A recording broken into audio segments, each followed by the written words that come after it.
Hi, my name's Mike Meacham. I'm an engineer here at the Jet Propulsion Laboratory, and I want to talk to you about some of the technologies we're developing for landing bigger and heavier things on Mars. One of which is a much larger supersonic parachute. When we land spacecraft on Mars, we're going extremely fast. We have got to slow down, so we use a parachute, and we use a really big parachute. To make these large parachutes, you have to test them before you go. You need a way to apply the same load that you're going to feel on Mars, and you need a way to do that here on Earth. In the past, we've always used a wind tunnel, but the parachutes themselves are getting so large they don't fit in any of these wind tunnels anymore. We needed a way to apply the same type of wind in a controlled way, and we had to get outside of the building. If you want to go to Mars, you want to go big, then you've got to test big here. You've got to be a little crazy sometimes if you want to do the crazy things. The crazy idea we came up with was to attach it to a rocket sled and have that rocket sled pull it around a pulley with a huge 1 kilometer long rope. And the way you have to do that is extremely complicated. Remember that game Mousetrap when you were a kid, when all these little mechanical things had to happen in sequence? This test is a lot like that. There's a whole bunch of stuff that's got to happen in sequence, one after another, for us to be able to test this parachute.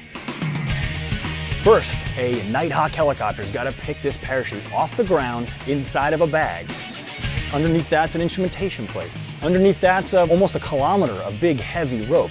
At the bottom of that rope is a 2-foot-long steel bullet. It weighs about 100 pounds. That's all swinging up in the air underneath this helicopter. At the bottom of that bullet is a fishing line, a smaller nylon line that goes another 400 meters or so, all the way down to the ground, through some rollers, down through some pipes, around a pulley in the back of the sled, attached to a 300 horsepower winch.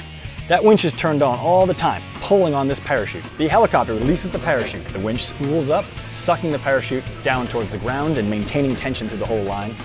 Our parachute's now inflated. Our winch is still spooling it in, and it's pulling that bullet right down to the ground through all those same rollers, same pipes, into the back of the sled.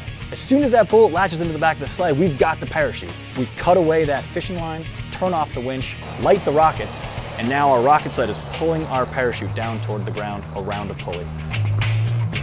And that's our outdoor wind tunnel. Okay, so you're seeing the parachute rip, right? It looks bad. It's not as bad as it looks, because really the point of these tests is to find these flaws. We want to see how far we can push these parachutes. We want to see what's wrong with them. And more importantly than anything, we want to see if it happens here on Earth before we spend all the real big bucks and go to Mars.